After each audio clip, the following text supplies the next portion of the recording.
I'm Robert Tate, senior here to follow my capstone presentation. My guest is here, and he's driven here from Clarksburg, West Virginia, from the FBI facility.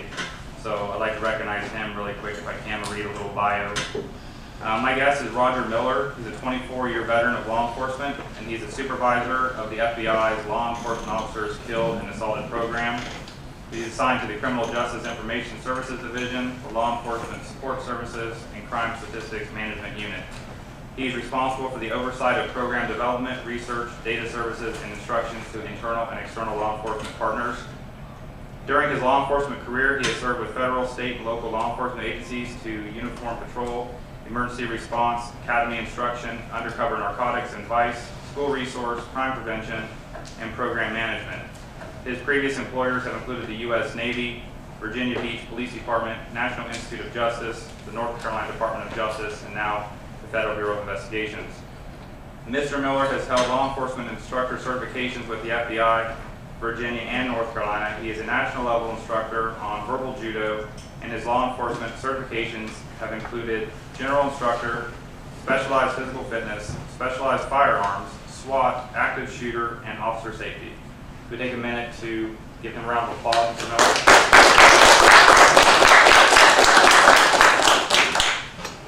Time starts now. All right.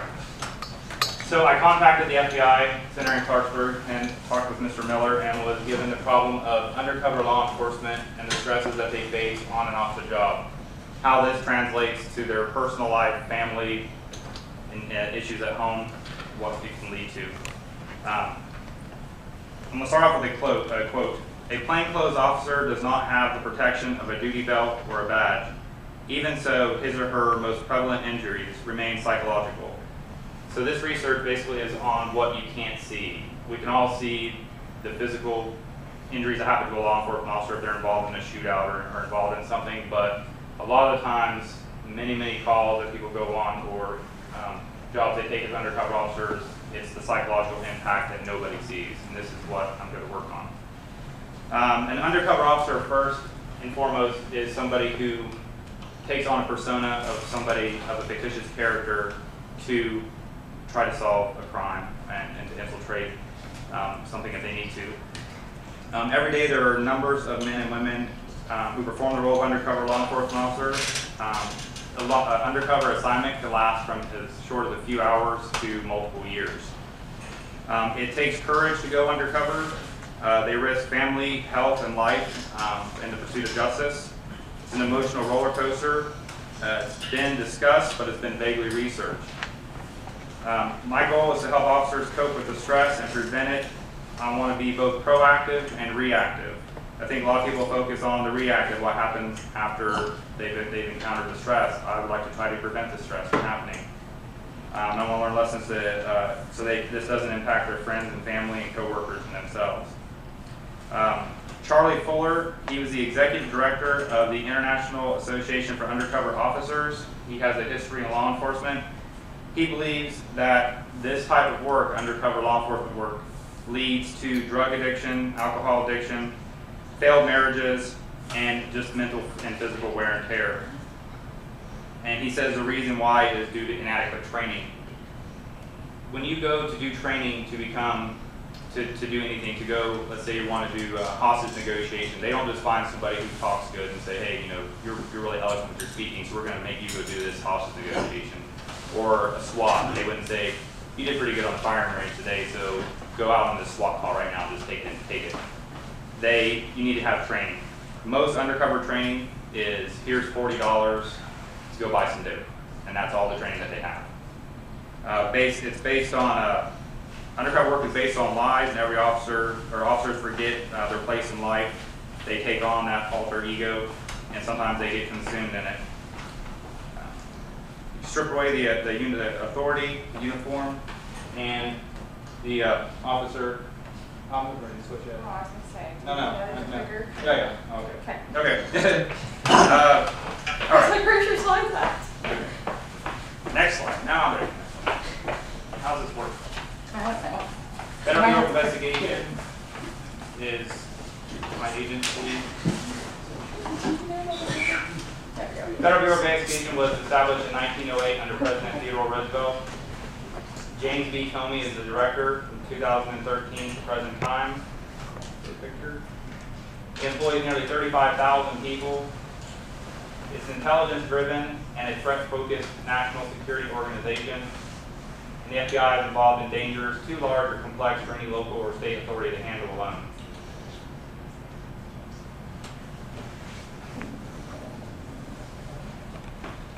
So, post-traumatic stress disorder, people have only linked it to the military, and that's mostly what people think of.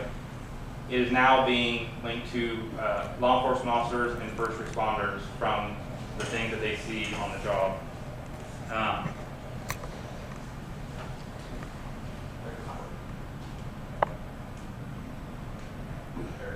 It's a disorder that affects countless numbers of people around the world.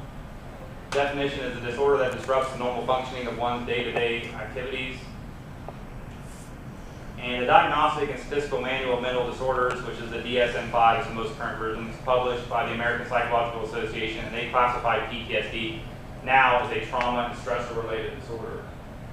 It's prevalent mainly in the military and first responders. And what experiences bring on post-traumatic stress disorder? There's direct exposure. You're the person that arrives on the scene of a fatality, of a crash, just anything that you witness firsthand is directly. Then there's also indirect exposure, which is becoming aware of something that happened, of a close friend or family member being exposed to trauma and them telling you about it and putting their feelings on you. You can actually get it. It's kind of similar to secondhand smoke. You can get it secondhand.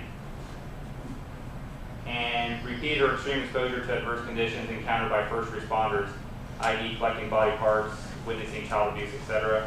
One thing is that you cannot get PTSD through exposure through the media. Just watching news stories, even as something as horrible as a 9/11, cannot give you PTSD just watching on TV. Symptoms of PTSD, many of them are listed here. The DSM breaks it down into 4 different categories: reliving the trauma, which can include recurrent involuntary flashbacks, traumatic nightmares, avoidance, reminding trauma, which is avoiding people and places or thoughts or feelings that bring back the memories of the event. Negative thoughts and mood or feelings, which is a dissociative amnesia, persistent negative thoughts. And there's also experiencing arousal agitation, which is affects their concentration, falling asleep, and become irritable or aggressive. At horrific events such as a bloody car accident, shooting, or mass casualty, police, firefighters, and warfighters appear calm and in control. They're trained to dissociate themselves from emotion or suppress it so that they can control the scene. But this training can actually be detrimental to them because they can actually harbor their feelings and emotions, which can develop the PTSD.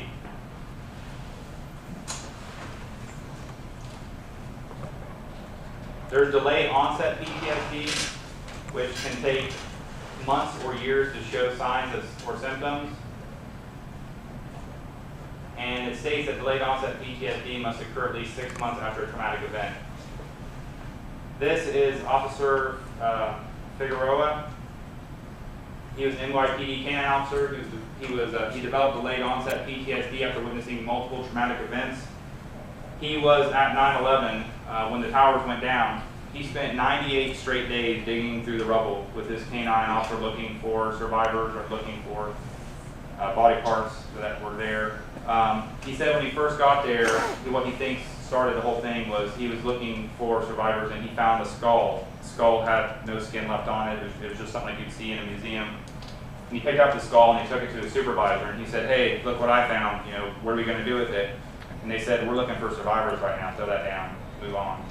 So here, death didn't seem to matter. He found something that was personable to somebody's life, and they just told him to move on. Don't worry about it. So he dealt with that. 2 months later, there was a plane crash in New York that killed 260 people on board and 5 people on the ground in one of the boroughs. He was sent there to that. He remembers arriving on the scene and finding the horror of mothers burned, strapped into the car, into the airplane seats, holding children and the burned bodies. So he had to deal with that also. So as you can see, this is kind of a builds up. He said it was something he just couldn't forget about. He didn't talk about it because in law enforcement, as in the military, place like that, most of the people are type A personalities.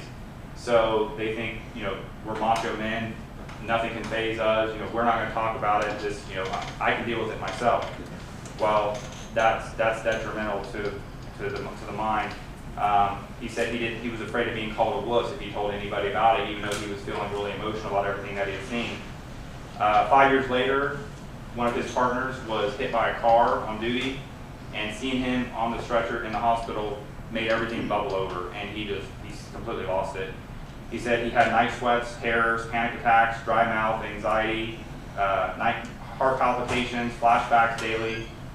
His eating ceased, he lost weight and sleep, and he went to the doctor. They did CAT scans, they couldn't find anything wrong. He started taking time off work. So after 5 days of no sleep, he said, that's it, I'm going to sleep on my own. So, on my own terms. So he went to the station and he opened his locker to retrieve his firearm. And he was going to commit suicide. When he opened the locker, he saw the picture of his wife and his kids. He said, I need help. He said, this isn't me. So he went to his supervisor, and his supervisor put him in touch with an organization that's called PAPA. PAPA is Police Organization Providing Peer Support and Assistance. And what they do is they put him in touch with a support officer, like a coach, who helped him get through his problems, got him in touch with a psychologist, got him the help that he needed. He went on paid leave. One of the things they had him do is keep a journal of when he had these flashbacks or had these memories and images. And when he had these, put them on paper makes your thing look small compared to what's going on in the world. So that really helped him out a lot. Officer Figueroa, after getting the help that he needed and getting medication, he's now back to work full time as a canine officer. Reasons why help is not sought. Officers are strong-willed. Now, most of them don't look like this, maybe speech, but that's about it. Do not want to seem weak. Reluctant to admit that they have a disorder. They want to avoid office ridicule for seeing a shrink. Cool thing that I found out is that the military is actually advocating a change to the terminology. They want to change it from post-traumatic stress disorder to post-traumatic stress injury, because type A personality people are more likely to go get help if they have an injury, but they won't do it for a disorder because that's part of the bind. The American Psychological Association, though, is fighting it because they want to keep it under their realm, under their control. They want to keep it in the brain. They don't want it to be changed to an injury. So there's work going on with that right now. Cost to the agencies. This is a report done by the Barrington Psychiatric Center in Los Angeles, California. If somebody starts showing signs of PTSD and they get the help as soon as they see it immediate, it costs the agency around $8,300. If it's delayed and they don't get the help and it festers and it builds up, it can cost the agency up to $46,000 per person in time lost, medical, all that. And then weeks missed of work with prompt treatment, it's about average of 12 to 15 weeks. Delayed treatment can be anywhere between 45 and 50 weeks of work to be missed. Benefits of Peer Support Program. Philadelphia Police Department, they did a study, a cost-benefit study of their peer support program for alcoholic officers, found that program resulted in reduced sick leave, fewer injuries, or fewer days, and suspensions. The department more than recovered its cost of the program in 3 years and estimated savings of $50,094 for each subsequent year. San Bernardino Sheriff's Department, they did a study, reduced psychological stress retirements with a peer support program, went from 8 to 0 over 6 years. That alone saved them $1.5 million per officer in retirement funds alone, which is a total of $12 million. My solution. Finding a solution to decreasing officer stress. There's 4 things you have to do. You have to analyze the problem. You need to train the officers in how to deal with stress. They need to execute their training, and then there needs to be treatment at the end. I came up with Covert Operation Policing Training, COP. This is training that, or policing that is seen in the open, like your uniformed officers is over. Covert is things that you wouldn't see the undercover side. These are officers in training. What I propose is 40 hours of training over 5 days. Officers train in a neighboring state capital city. I don't want people who are going to be undercover to be seen by people that they're going to be interacting with. So I'd like for it to be in a neighboring state, in the capital, be a nationwide curriculum, and they accumulate in certification after successful completion. Now, that's in a perfect world, and we all know there's budgetary concerns with just about everything. So for budgetary concerns, alternative for agencies that are smaller, that don't have the funds to send officers away for training, we could develop this into a secure online training where they could do the same amount, but do it from their station. Just do it from a computer and get the same benefits.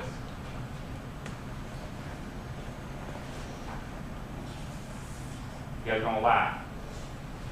Yoga. Okay, I want to implement yoga into the 40-hour curriculum at the end of the day because yoga is beneficial in more ways than you can imagine on the body and the mind. It's been practiced for over 5,000 years and it's the oldest practice of self-development. Practice involves controlled breathing, meditation, physical movement, mental imagery, and stretching. There's one of our officers in there. Benefits: reduce stress, sound sleep, reduce cortisol levels, lower blood pressure, lower heart rate, and a sense of well-being, and reduce anxiety. Now, before you laugh, yoga. Think of the military, think of branches of the military. Which one of the branches of the military would you guys say off the top of your head is, you know, the manliest branch, you know, the first in, last out? Throw me out one of the names. Marine Corps. Okay, yes, you see my presentation too. Marine Corps. Everybody's gonna laugh about yoga because they think men aren't gonna do yoga. I never did yoga until this semester. I needed 1 credit hour to get full time, and I decided to take it. I'm glad I did. It's helped me tremendously with my knee, with stretching, with your body. It's been awesome. I really, really enjoy it. The Marine Corps is implementing yoga into their training for their fighter plane pilots. They're actually doing yoga, and they're actually trying with an 80-person group right now of implementing it into their actual basic training, because one of the corporals from the Marine Corps said that he believed yoga is basically push-ups for the brain.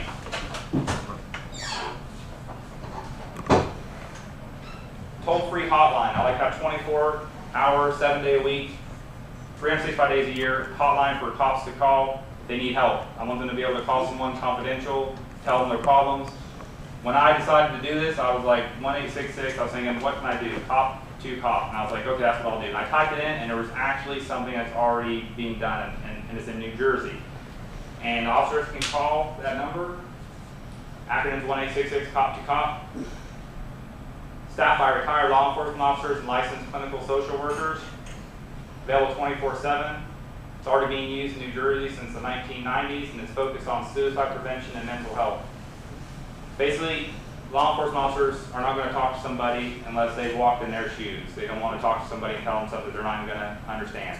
You got to been there, walk the walk, if you're going to talk to them about it.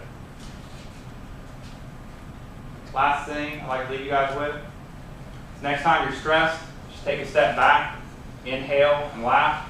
Remember who you are and why you're here. You're never given anything in this world that you can't handle. Be strong, be flexible, love yourself, and love others. Always remember, just keep moving forward.